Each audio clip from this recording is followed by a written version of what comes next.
오늘 본문을 통해서 사랑에 빠지다라는 제목으로 오늘 말씀의 은혜를 같이 나누겠습니다.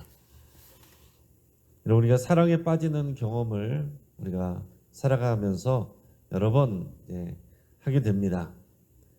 우리가 애인과 또 사랑하는 연인과 이렇게 사랑에 빠지게 되기도 하고, 또 내가 좋아하는 일에 또 빠지기도 하고, 어떤 물건에 내가 빠지기도 합니다. 우리가 이렇게 표현을 사랑에 빠진다, 그렇게 표현을 하는 거죠. 사랑에 빠진다라고 했을 때는 우리가 평상시에 그런 상태하고 이제 다른 것입니다. 사랑에 빠지면 우리가 없던 힘도 생겨나고, 굉장히 삶이 즐겁고 힘들었던 일도 가볍게 느껴지고, 이런 여러 가지 또 즐거운 일들이 일어납니다. 우리가 사랑하는 사람과 사랑에 빠졌던 일, 또 사랑하며 또 하나님 앞에 나가서 그 하나님과의 그 첫사랑에 빠졌던 그 은혜, 그런 기억들이 여러분 다 있을 줄 압니다. 우리가 하나님과 또 우리 백성들의 관계, 또 그리스도와 이 교회의 관계, 우리 성경에서 보면 여러 가지로 또 그 관계를 묘사를 하고 있습니다. 하나님과 백성의 관계로 묘사하기도 하고, 또 양과 목자의 관계로 묘사하기도 하고, 또 나무와 가지, 또 주인과 종, 또는 스승과 제자, 또 아버지와 아들, 그리고 부부의 관계, 또 연인의 관계로 이렇게 또 묘사하기도 합니다. 다양한 관계가 나오는데 그 중에서 가장 친밀한 이 관계는 부부의 관계 또는 연인의 관계라고 할 수가 있겠습니다. 오늘 우리가 이제 묵상하게 되는 이 아가서가 바로 그리스도와 교회의 그 사랑의 관계, 그 관계를 노래하는 그런 아름다운 책입니다. 자, 아가서는 그 표제가 처음 시작이 솔로몬의 아가라, 이렇게 시작하고 있습니다. 이 아가서라는 표제가 처음 시작하는 솔로몬의 아가라라고 하는 이 성경 말씀에서 이제 따온 것인데, 아가라라고 하는 말은 이제 한자로 우리가 이제 번역을 해 놓은 것인데, 아름다운 노래, 이런 뜻입니다. 그리고 원래 뜻은 노래 중에 노래, 이렇게 되어 있습니다. 그래서 이제 아가서를 영어로 표기하는 것은 Song of Songs, 이렇게 되어 있습니다. 노래 중에 노래. 자, 아가서는 솔로몬의 작품입니다. 아가서에는 특징 중에 하나가 하나님이라는 단어가 한 번도 나오지도 않고, 또 믿음, 이런 단어가 한 번도 나오지 않습니다. 그래서 언뜻 보면 이 아가서는 그냥 남녀간의 사랑에 대한 노래하는 그런 책으로, 그런 시로 보여집니다. 그래서 오래전에는 이 아가서 말씀을, 이 책을 성경에서 빼야 된다, 성경에 넣지 말아야 된다, 그런 사람들도 있었습니다. 하지만 이 내용들은 그리스도와 교회의 관계를 이 사랑하는 연인의 관계로 적용해서 볼 수 있습니다. 그럴 때 이 안에 굉장히 영적으로 또 우리에게 또 많은 감동을 주는 그런 내용들로 가득 차 있는 것을 우리가 알게 됩니다. 아가서에는 어떤 특별한 스토리가 나와 있지 않습니다. 하지만은 이 시의 표현들을 통해서 대략적인 상황과 스토리들을 우리가 유추해서 알 수 있게 됩니다. 자, 당대의 왕인 이 솔로몬과 농장에서 일하는 검게 그을린 처녀, 성경에서는 술람미 여인이라고 이렇게 표현이 되어 있는데요. 이 술람미 여인이라고 할 때 이 술람미라는 것이 정확한 그 뜻은 이제 알려지지 않았지만은 대략 지역 이름이라고 이렇게 여겨지고 있습니다. 이 검게 그을린 일하는 이 아가씨, 신분이 전혀 어울리지 않는 왕과 또 일하는 이 아가씨의 사랑 이야기가 이 아가서의 주된 내용입니다. 마치 신데렐라 스토리 같아요.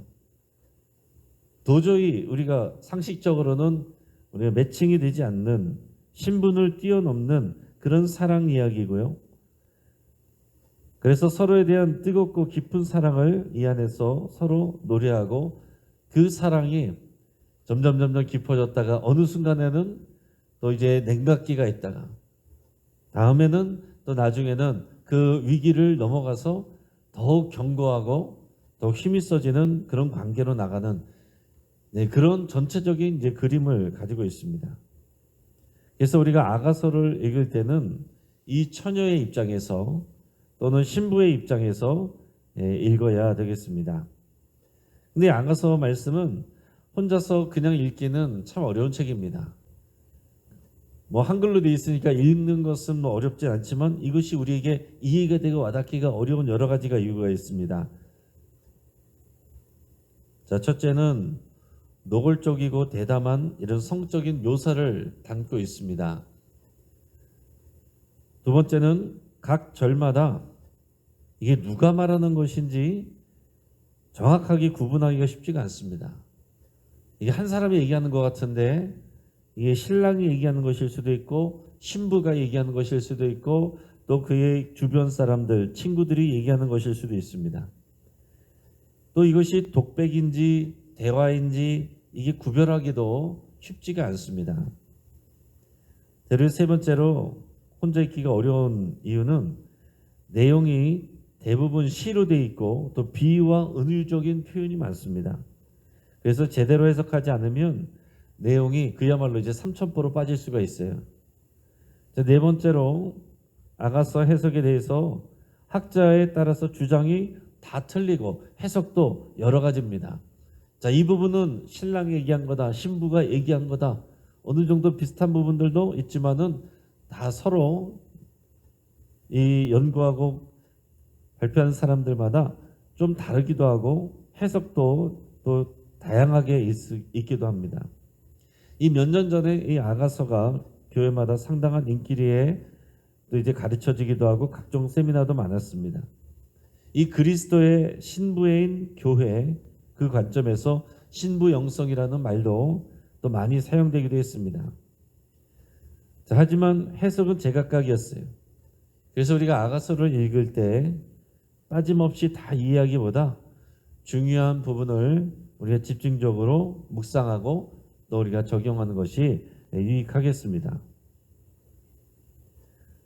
또 우리는 보통 특히 남성들은요, 이 하나님과의 관계에서 하나님을 이 사랑의 대상으로 참 느끼기가 쉽지가 않습니다. 보통은 무뚝뚝하고 엄한 아버지를 우리가 잘 떠올려요. 우리가 경험한 아버지가 그런 분이기 때문에 그런 아버지를 이렇게 떠올릴 때가 많습니다. 그래서 우리가 신앙생활 할 때도 아버지에게 혼나지 않으려고 열심히 과제를 행하고 눈치를 보는 그런 식으로 이제 신앙생활을 하는 경우들도 있습니다. 하지만 우리가 아가서를 나누면서는 우리가 그리스도의 신부로서 우리가 사랑하는 신랑을, 사랑하는 우리 신랑 대신 그리스도를 우리가 바라보고 그 사랑의 관계 안에서 우리가 그 사랑을 깊이 누릴 수 있기를 바랍니다. 그래서 여러분, 우리가 그냥 연구하듯이 아가서를 읽으면 헷갈릴 수도 있고 또 그냥 그 문학적인 재미에 빠질 수도 있지만은 정말 살아계신 예수 그리스도, 그분이 나의 신랑이시고 그 사랑 안에서 우리가 그 사랑을 노래하고 그 관계가 자라간다는 것, 그 안에서 우리가 있는 말씀을 대할 때는 굉장히 우리에게 이것이 또 힘이 되고 능력이 되는 말씀들이 되는 겁니다. 자, 오늘 본문에 들어가서 보면은 우리가 1장 1절에서 2장 7절까지 읽었습니다. 근데 1장 2절에서 6절까지는 이 사랑에 빠진 한 여자를 소개하고 있습니다. 그래서 1장 2절에서 6절까지의 내용은 이 신부의 노래, 여자의 독백이라고 이렇게 할 수가 있습니다. 그래서 1장 7절에서 2장 7절까지는 이 서로에 대한 사랑을 고백하는 내용으로 구성이 되어 있습니다. 그래서 우리 성경으로 볼 때는 표시가 전혀 없지만은 이 안에 그 안에서는 또 신랑과 신부가 또 서로 주고받는 그런 내용으로 이제 구성되어 있다라고 이렇게 생각하면 되겠습니다. 오늘 본문에 2절에서 1장 1절에서 7절까지는 신부의 독백으로 보면 좋은데요. 아가서 1장 2절에서 3절까지의 말씀을 우리 먼저 한번 같이 읽겠습니다. 자, 내게 입맞추기를 원하니 내 사랑이 포도주보다 나음이로구나. 내 기름이 향기로워 아름답고 내 이름이 쏟은 향기름 같으므로 처녀들이 너를 사랑하는구나. 네. 자, 이 부분을 제가 쉬운 성경 버전으로 한번 같이 읽겠습니다. 한번 제가 읽겠습니다. 감미로운 당신과의 입맞춤을 원해요. 그것은 당신의 사랑이 포도주보다 달콤하기 때문입니다. 당신의 향긋한 그 내음, 당신의 이름은 부어놓은 향수 같아요. 아가씨들이 당신을 사랑하는 것도 이상한 일이 아니지요. 자, 그래서 어떻게 보면은 이게 지금 신랑의 사랑이 포도주보다 더 낫다고 고백하는 그런 내용으로 담겨 있습니다. 직역을 하면 그가 그의 입에 입맞춤들로 내게 입맞춤하게 하라, 이렇게 되어 있습니다. 그래서 우리말로 보면은 이 존대어와 평어가 이제 구별되어 있어서 그냥 이렇게 읽을 때 우리가 헷갈리기가 쉬워요. 예수님에 대해서 우리가 아는 것보다 더 중요한 것은 뭡니까? 예수님을 관계적으로 아는 것이 더 중요합니다. 지식적으로 아는 것보다 더 중요한 것은 예수님을 경험하여 관계적으로 아는 게 중요하다라는 거예요. 우리가 예수님과 어떤 우리가 채무 관계가 아닙니다. 우리가 예수님을 또 대할 때에 사랑하는 관계, 또 예수님의 그 모든 능력과 아름다움을 흠모하는 그런 마음, 또 이런 마음으로 우리가 채워지기를 바랍니다. 여러분, 그래서 사역보다는 사랑이 먼저예요. 마르다와 마리아의 이야기에서도 보면 어떻습니까? 마르다는 일이 앞섰습니다. 그러나 마리아는 예수님과의 그 관계, 그 사랑이 앞섰습니다. 다 마르다도 마리아도 잘한 일이지만은 마리아가 칭찬을 받습니다. 그러니까 여러분, 우리가 교회에서도 마찬가지입니다. 우리가 신앙생활을 더 많이 할수록 또 맡은 일이 많아질수록 우리가 주님과의 관계보다는 사역에 집중하기가 쉬워집니다. 또 우리 여전도회나 남성교회 같은 경우에서도 우리가 사역을 준비하고 또 그 일을 애쓰고 수고하고 준비하다 보면은 주님과의 그 사랑보다는, 그 은혜를 누리는 것보다는 그 일에 빠져서 주님과의 관계가 나중에는 형식적인 관계, 또 사무적인 관계, 이런 관계로 변질되기 쉽다 하는 얘기입니다. 그래서 여러분, 우리가 이 아가서를 묵상하는 이 기간에 우리 정말로 우리가 주님과의 이 사랑의 관계 안에 여러분께서 잠기시기를 바라고요. 또 기도할 때도 우리가 주님 앞에 여러분들의 사랑을 고백하시고 사랑을 갈구하시기를 바랍니다.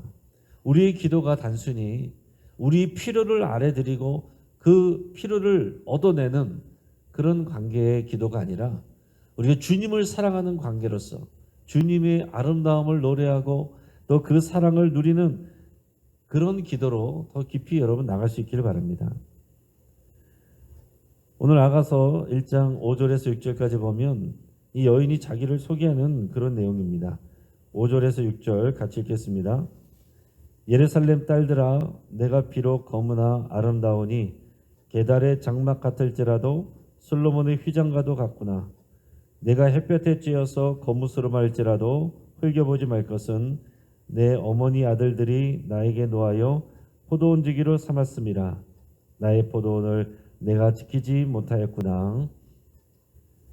자, 이 여인은 이제 못된 오빠들이 시켜서 자기들의 포도원 주기로 삼았다. 우리가 이제 그런 설정으로 생각할 수 있습니다. 이제 떼약볕에서 이 여인은 하루 종일 일하느라고 이제 검게 그을려 있어요. 그녀는 게달의 장막처럼 그런 검습니다. 게달이란 이 말은 이스라엘의 후손들을 말하는데 흑염소의 검은 털로 장막을 만드는 게 유명했다고 합니다. 이제 그처럼 얼굴이 검게 그을렸다는 거예요. 여러분들이 한번 이제 상상을 하면서 말씀으로 들어가 보시기 바랍니다. 자, 도시의 여성들은 대부분 외모에 민감하죠. 모자, 또 마스크, 또 선글라스까지도 끼고 또 다니는 것을 보기도 합니다. 왜 그렇습니까? 얼굴이 탈까봐. 여성들 대부분은 흰 얼굴을 선호하기 때문에 그렇습니다. 흰 얼굴이 아름답다는 생각을 다 대부분 갖고 있어요. 근데 본문에 나오는 여인은 어떻습니까? 떼약볕 아래에서 일하느라고 검게 그을린 투박한 외모의 여인입니다. 하지만 성경은 그녀를 솔로몬의 휘장과 같이 아름답다 이렇게 표현합니다. 지금 솔로몬의 눈에는 그렇게 보이는 거예요. 그러니까 여러분, 이것이 우리에게 은혜가 되는 것은 뭡니까? 우리는 주님 앞에서 검게 그을린 투박한 외모의 여성처럼 볼품이 없습니다. 우리가 주님 앞에 나갈 때 우리가 받을 만한 자격을 자랑할 것이 별로 없습니다. 하지만 신랑 되신 예수님은 우리를 바라보면서 솔로몬의 휘장처럼 아름답다 이렇게 말씀을 하시는 거예요. 우리 남녀 간의 사랑을 생각하면 어떻습니까? 이것은 이성적으로 이해되는 부분이 아닙니다. 저도 이제 길에 다니다 보면은 정말 어떨 때는 안 어울려 보이는 이제 커플이 이렇게 다닐 때가 있습니다. 뭐지? 이런 이제 생각이 들 때가 있어요. 둘 중에 하나죠. 돈이 많은가? 아니면은 정말 사랑해서 눈에 콩깍지가 씌었구나. 이런 생각을 하게 되는 것입니다. 그러니까 내 눈에는 그렇게 아름답게 보이는 거, 이게 사랑에 빠지는 거죠. 이처럼 예수님은 우리에게 사랑의 콩깍지가 씌워져 계신 겁니다. 이것이 우리에게 은혜입니다. 여러분, 우리의 수준에 따라서 사랑하시는 것이 아니기 때문에 우리가 은혜가 되는 거예요. 하나님께서 우리의 수준과 상관없이, 우리 사회에서 평가하는 것과 상관없이 우리를 특별하고 아름답게 또 바라보시고 사랑하신다는 거죠. 그래서 신부가, 이 여인이 이렇게 고백합니다. 내가 비록 검으나 아름답습니다. 내가 비록 검으나 주님이 나를 아름답게 보십니다. 여러분, 이 고백이 정말 우리 안에 심령이 완전히 부어지기까지 여러분 묵상하시고 주의 사랑 앞에 나가시기를 축복합니다. 교회 다니지만 함께 예배 나오지만 자기가 자기 자신을 사랑하지 못하는 사람들이 꽤 많이 있습니다. 그리고 자기가 자기 자신을 부끄럽게 여기는 경우들도 있습니다. 자기가 자기 자신을 상당히 가치 없게 느끼는 그런 분들도 있어요. 그래서 그냥 보면 믿음이 좋은 것 같고 정말 신앙생활 열심히 하는 것 같지만 사실 그 10년 가운데서는 자기가 자기 자신을 사랑하지 못하고 너무나도 부끄럽고 그런 모습에 대한 열등감이 있고, 그래서 그것을 무언가 열심히 해서 내가 사랑을 받으려는, 하나님께 인정받으려는 그런 마음으로 열심히 신앙생활하는 분들도 있다는 것입니다. 근데 여러분, 오늘 이 말씀 가운데 이것이 우리의 고백이 되기까지 여러분이 말씀 안으로 깊이 들어가셔서 세상 속에서 나는 비록 검으나 나보다 아름다운 사람들이 많고 잘난 사람들이 많고 건강한 사람들도 많고 능력 많은 사람들도 얼마든지 많이 있습니다. 그러나 주님은 그 사람들이 아니라 나를 바라보시면서 계달의 장막같이 아름답다고 그렇게 우리에게 말씀하시는 거예요. 사람들은 어떻습니까? 우리들은 서로의 못난 부분을 발견하면 수군거립니다. 잘하는 모습은 소문이 잘 퍼지지 않지만 잘 못하는 것은 금방 소문이 퍼집니다. 소문을 내고 평가합니다. 우리들은 그런 사람들의 말과 평가에 또 상처받고 또 움츠러들기도 합니다. 또 상처받을까 봐 또 우리의 마음을 닫고 지내기도 합니다. 하지만 우리의 신랑은 햇볕에 검게 그을린 투박한 우리의 모습을 보면서도, 부족한 우리의 모습을 보면서도 그런 모습이 너무 아름답다 이렇게 말씀하십니다. 예수님이 지금 우리에게, 저와 여러분들에게 그렇게 말씀하시는 거예요. 괜찮아, 잘하고 있어. 너는 검게 그을렸지만 그 모습마저도 너무 아름답다. 내가 너를 사랑한다. 오늘 이 말씀이 우리 각자에게 주어지는 우리 주님의 음성이 되기를 바랍니다. 예수님의 이 뜨거운 사랑을 여러분 누리시고 그 사랑으로 살아가시고 또 열정적인 사랑으로 우리 주님 앞으로 나가시기를 주의 이름으로 축복합니다. 같이 한번 기도하겠습니다. 오늘 말씀을 붙잡고 함께 기도할 때에 여러분 주님과의 첫사랑을 우리가 기억하고 또 그 사랑의 간절함을 회복하기를 위해서 여러분 간절히 기도할 수 있기 바랍니다. 또 나 자신에 대해서 우리가 예수님의 눈으로 바라보기를 그렇게 여러분 기도하시기 바랍니다. 비록 검지만 아름다운 나를 주님의 눈으로 바라볼 수 있기를 바랍니다. 남들보다 나를 더 자랑하고 뛰어나게 여기는 그런 교만이 아니라 또 위축되어 있는 그런 모습이 아니라 주님의 눈으로 나는 너무나 아름답습니다. 이렇게 고백하는 우리의 고백으로 주님 앞에 나가시기 바랍니다. 또한 우리의 신앙생활이 의무감으로 하는 것이 아니라 더 사람들의 눈치와 시선 때문에 하는 것이 아니라 또 사랑으로 즐거워지기를 여러분 기도할 수 있길 바랍니다. 우리 환우들을 위해서 우리 병원에 있는 환우들과 우리 항암 치료하시는 분들을 위해서 간절히 같이 기도해 주시고 여러분의 치유를 위해서 함께 기도하시며 오늘 수요일에 갈릴리 전도대와 우리 수요 예배를 위해서 또 하나님의 은혜를 부어주시기를 위해서 함께 기도하시고 최규철 올라 목사님과 어르신들을 위해서 우리 합심해서 함께 기도하겠습니다. 이 시간 주여 한번 부르짖고 합심해서 기도합니다. 주여